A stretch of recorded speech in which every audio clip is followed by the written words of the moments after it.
दोस्तों, पाकिस्तान के बारे में हम एक बात हमेशा सुनते रहते हैं कि साहब पाकिस्तान की इकोनॉमी तो वेंटिलेटर पर चलती है, पाकिस्तान तो दाने दाने का मोहताज है, पाकिस्तान तो दुनिया के दिए गए चंदे के ऊपर जो है डिपेंड है।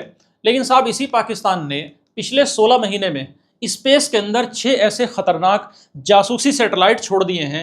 एक पूरा नेटवर्क, पूरी फौज तैनात कर दी है जासूसी सैटेलाइट्स की। और ये सैटेलाइट ऐसे हैं जो हर 48 घंटे में भारत के हर एक सैनिक की हाई डेफिनेशन फोटो खींच रहे हैं। भानंगा पाकिस्तान जिसे हम कारी समझते थे वो तो सैटेलाइट भेज रहा है और हमारे फौजियों की, जवानों की जासूसी कर रहा है, HD फोटो भी ले रहा है। आप ये वीडियो देखिए, आपको बहुत मजा आएगा। बाद में इस पे तबसरा करते हैं। भारत के हर एक टैंक की, गोला बारूद की, भारत के कश्मीर के चप्पे चप्पे के इलाके की HD तस्वीरें खींच रहे हैं। तो साथियों, आज नेशनल सिक्योरिटी और स्पेस वॉरफेयर से जुड़ी हुई इनसाइड स्टोरी को कवर करेंगे, जिससे इंडिया के जितने भी डिफेंस एक्सपर्ट्स हैं सबकी नींद उड़ी हुई है। भाई, मई 2025 में आप याद कीजिए ऑपरेशन सिंदूर हुआ था, और उस ऑपरेशन सिंदूर के बाद जब बॉर्डर पर गोला बारूद चलना बंद हो गया, तोपें एकदम साइलेंट हो गई, तो भारत को लगा कि साहब खतरा तो अब टल गया है। लेकिन साथियों, हकीकत में खतरा टला नहीं, बल्कि पाकिस्तान ने अपनी तमाम स्ट्रेटेजी में बदलाव कर दिया। द प्रिंट की एक रिपोर्ट है अभी 2 दिन पुरानी, और ये द प्रिंट की रिपोर्ट इंटरनेशनल स्पेस एजेंसियों की इन्वेस्टिगेशन के ऊपर बेस्ड है। ये रिपोर्ट ये बताती है कि जनवरी 2025 से लेकर और आज जून 26 के बीच पाकिस्तान ने एक के बाद एक 6 अर्थ ऑब्जर्वेशन सैटेलाइट लॉन्च कर दिए हैं स्पेस के अंदर। 6 ऐसे पृथ्वी अवलोकन सैटेलाइट लॉन्च कर दिए हैं जो भारत के चप्पे चप्पे पर, स्पेशली नॉर्थ इंडिया पर एक पैनी नज़र रखे हुए हैं। तो साथियों, आज का सेशन हमारा ये समझने पर रहेगा कि 60 साल तक पाकिस्तान की जो सुपारको एजेंसी है, ये बिल्कुल ऐसी है जैसे भारत की इसरो। पहले तो ये कहाँ कछुए की और चींटी की तरह रेंगती रहती थी, लेकिन अब ये सुपारको इतनी तेज़ी से दौड़ रही है, इसे कौन सा ऐसा इंजेक्शन लग गया कि ये ओलंपिक के धावक की तरह दौड़ने लगी। और फिर ये भी चर्चा करेंगे दोस्तों कि हाइपर स्पेक्ट्रल इमेजिंग टेक्निक क्या होती है, जो कैमोफ्लेज के पीछे छिपे इंडियन टैंकों को, इंडिया के तमाम गोला बारूद को, मिलिट्री इंस्टॉलेशन को पहचान लेती है। कैमोफ्लेज मतलब छलावरण। साथियों, मिलिट्री की आप सुनते पढ़ते आए होंगे, ऐसी टेक्निक होती है जिसमें दुश्मन से बचाने के लिए उनको ऐसे नेचुरल कलर से कवर कर दिया जाता है मिलिट्री हथियारों को, इंस्टॉलेशंस को, कि ऊपर से वो किसी को नज़र नहीं आता। तो इसको भी पहचान लेती है ये कौन सी टेक्निक है हाइपर स्पेक्ट्रल वाली। और किस तरह से पाकिस्तान ने अपना जो सैटेलाइट छोड़ा है PRSC-E03 नाम का, इसको एक अजीब व गरीब इन्होंने 38 डिग्री के ऑर्बिट में डाला है। ये बड़े आश्चर्य की बात है। और 38 डिग्री में डालकर इस सैटेलाइट को सिर्फ और सिर्फ पाकिस्तान ने जासूसी पर लगाया है साहब, नॉर्थ इंडिया की जासूसी करने पर, और ख़ास तौर से कश्मीर की जासूसी पर लगा दिया है इस अपने PRSC-E03 सैटेलाइट को। और सबसे बड़ा क्वेश्चन साथियों ये कि क्या इस तमाम खेल के पीछे चाइना का माइंड है, या कहीं पाकिस्तान की अपनी मेहनत है? और क्या भारत ये जो आसमानी जासूस भारत के ऊपर तैनात किए हैं, भारत इन जासूसों को ब्लाइंड करने के लिए क्या कर रहा है? भारत कौन सा 52 सैटेलाइट का मास्टर प्लान तैयार कर रहा है? ये कौन सा प्लान है जिसे भारत लेकर आया है? साथियों, आप ये पढ़ते सुनते होंगे कि आज की डेट में दुनिया में जितनी भी जंगें होती हैं, जितने भी वॉर्स होते हैं, अब सिर्फ धरती पर नहीं लड़े जाते, बल्कि युद्ध का नया अखाड़ा अब बन गया है स्पेस, अंतरिक्ष। अंतरिक्ष अब आधुनिक युद्ध का दोस्तों नया मैदान है। अब ज़मीन पर गोला बारूद तो चलता है बाद में, बल्कि हार जीत तय हो जाती है ऊपर बैठी हुई, ऊपर से मिल रही दुश्मन देश की इन्फॉर्मेशन से। तो साथियों, इन तमाम बातों को और इन तमाम चीज़ों को समझने के लिए हमें पाकिस्तान की जो सुपारको एजेंसी है ना, जिसके बारे में मैंने आपको भी बताया है कि ये भारत की इसरो की तरह की एजेंसी है, इसकी हिस्ट्री को देखना पड़ेगा। आपको जानकर दोस्तों आश्चर्य होगा कि भारत की इसरो तो बनी थी 1969 में, लेकिन ये सुपारको एजेंसी बन गई थी भारत की इसरो से भी 8 साल पहले। और इतना पहले बनने के बावजूद भी इस एजेंसी ने 1961 से लेकर और 2024 के 63 सालों में पाकिस्तान सिर्फ 9 सैटेलाइट ही स्पेस में भेज पाया सुपारको के जरिए। यानी इसकी जो रफ्तार थी ना काम करने की, वो एक कछुए और चींटी से भी धीमी थी। लेकिन फिर अचानक जनवरी 2025 से लेकर भाई आज तक ऐसा क्या हो गया कि सिर्फ 16 महीनों में इन सुपारको वालों ने 6 एडवांस सैटेलाइट लॉन्च कर दिए। हम अगर इस तमाम लॉजिक को समझें तो एक सिंपल एग्जांपल से दोस्तों हम ऐसे समझ सकते हैं कि अगर कोई बंदा भाई जन्म से चल नहीं सकता और वो अचानक सुबह उठकर ओलंपिक के उसेन बोल्ट के धावक को हरा दे, तो इसका सीधा सा तो मतलब यही हुआ ना कि भाई उसके अंदर या तो भी मशीन फिट कर दी गई है, या उसको फिर हाई डोज वाला कोई ड्रग वाला इंजेक्शन उसके लगा दिया गया है। तो साथियों, पाकिस्तान के साथ भी बिल्कुल यही हुआ है। भाई अगर हम टाइमलाइन देखें ना इन तमाम सैटेलाइट्स की, तो 14 जनवरी 2025 को स्पेस एक्स के रॉकेट से पॉसेट 1 नाम की ये सैटेलाइट साहब लॉन्च की गई इस रॉकेट का इस्तेमाल करके। फिर दूसरा, इसके थोड़े समय बाद ही यानी 14 जनवरी 25 को ये हुआ, इसके 2 दिन बाद ही 17 जनवरी को चाइना के लॉन्ग मार्च 2D रॉकेट से PRSC-E01 सैटेलाइट लॉन्च कर दी गई। फिर 31 जुलाई को यानी इसके चंद महीने बाद ही 31 जुलाई 25 को चीन की मदद से PRSS-2 नाम की ये सैटेलाइट लॉन्च कर दी पाकिस्तान ने। और 19 अक्टूबर 2025 को तो साहब पाकिस्तान ने एक बहुत बड़ा गेम चेंजर वाली सैटेलाइट लॉन्च कर दी जिसका नाम है HS-1। ये हाइपर स्पेक्ट्रल सैटेलाइट है। भारत अभी इसको सफल नहीं बना पाया, लेकिन पाकिस्तान ने साथ ही उसको लॉन्च कर दिया। हम इसके बारे में भी चर्चा करेंगे। इसके बाद फरवरी 26 में PRSC-E02 एडवांस जासूसी के लिए, और अप्रैल में कश्मीर स्पेशल जासूस लगाया इसने पाकिस्तान ने सैटेलाइट लॉन्च की PRSC-E03, जिस स्पेस एजेंसी पाकिस्तान वाली भाई जिसे अपना एक सैटेलाइट बनाने में 10 साल लगते थे, साथियों वो औसतन हर 2.5 महीने में एक सैटेलाइट लॉन्च कर रही है। और इसकी जो सैटेलाइट लॉन्च करने की स्पीड है ना, ये भारत के बराबर है या यूरोपियन स्पेस एजेंसी ESA के बराबर है। और ये कोई इत्तफाक नहीं है, बल्कि ऑपरेशन सिंदूर के बाद ये भारत को घेरने की एक बड़ी सोची समझी मिलिट्री वाली तैयारी है।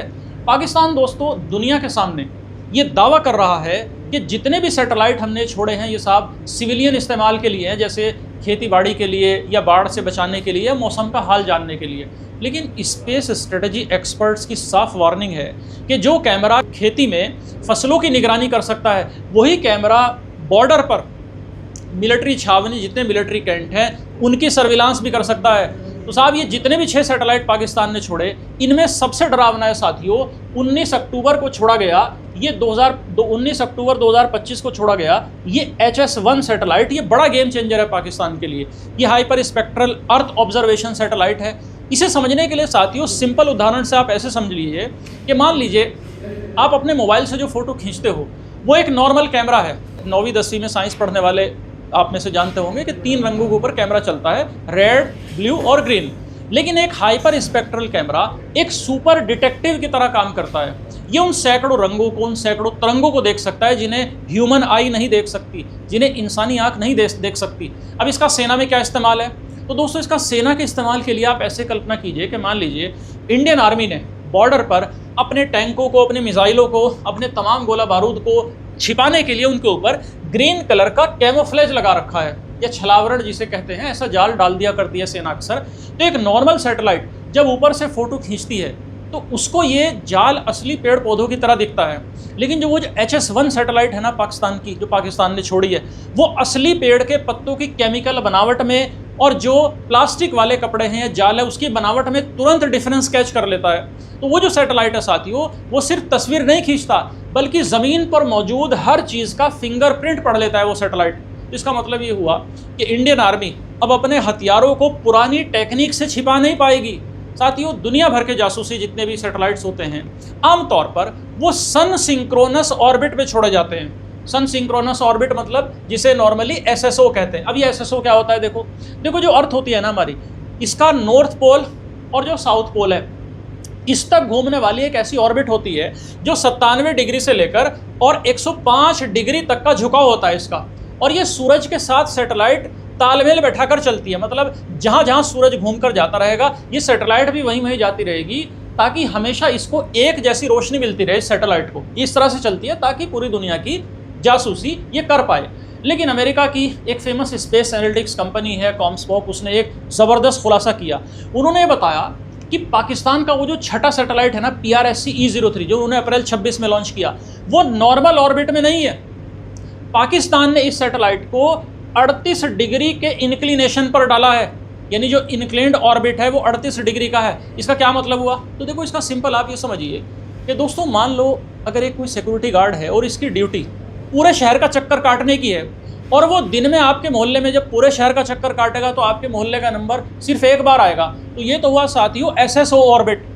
लेकिन अगर उस गार्ड से कह दिया जाए कि भैया तुम्हें पूरा शहर नहीं देखना, तुम्हारी ड्यूटी सिर्फ गली नंबर 20 से लेकर गली नंबर 25 के बीच है, तुम यहीं बार बार चक्कर काटोगे। साथियों यही है 38 डिग्री का ऑर्बिट, इसी को 38 डिग्री ऑर्बिट कहते हैं। और पाकिस्तान ने जो PRSC E03 नाम की ये सैटेलाइट लॉन्च की है ना, इसको पूरी दुनिया को देखने के लिए नहीं बनाया पाकिस्तान ने, बल्कि 38 डिग्री के इस झुकाव को इन्होंने ऐसा एंगल दिया है कि ये सैटेलाइट सिर्फ 20 डिग्री से लेकर और 40 डिग्री नॉर्थ लैटिट्यूड के बीच ही घूमेगी। ये सिर्फ यहाँ घूमेगी, सारी दुनिया में नहीं घूमेगी, सारी दुनिया से इसे कोई मतलब नहीं है, ऐसा बनाया इन्होंने। तो अगर हम मैप देखेंगे तो ये 20 डिग्री से साथियों 40 डिग्री के बीच का जो हिस्सा है ना, ये सीधे तौर पर इसमें पाकिस्तान आता है, इसमें नॉर्थ इंडिया आता है और स्पेशली इसमें सारा का सारा जम्मू कश्मीर आता है।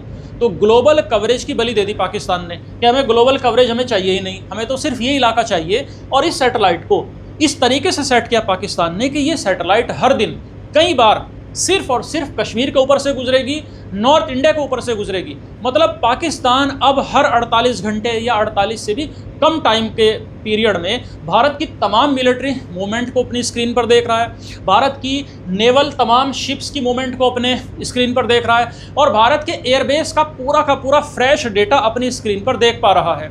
अब सबसे बड़ा क्वेश्चन साथियों ये उठता है कि भाई जिस पाकिस्तान की इकोनॉमी इतनी ख़राब हालत में है, जिस पाकिस्तान को कहा जाता है कि दाने दाने का मोहताज है, ये तो दुनिया के चंदे पर, दुनिया की आर्थिक मदद पर पाकिस्तान पलता है, तो क्या पाकिस्तान ये सब अकेले कर रहा है? तो साथियों उसका जवाब है ऐसा नहीं है। इस सारे खेल का असली मास्टरमाइंड चाइना है।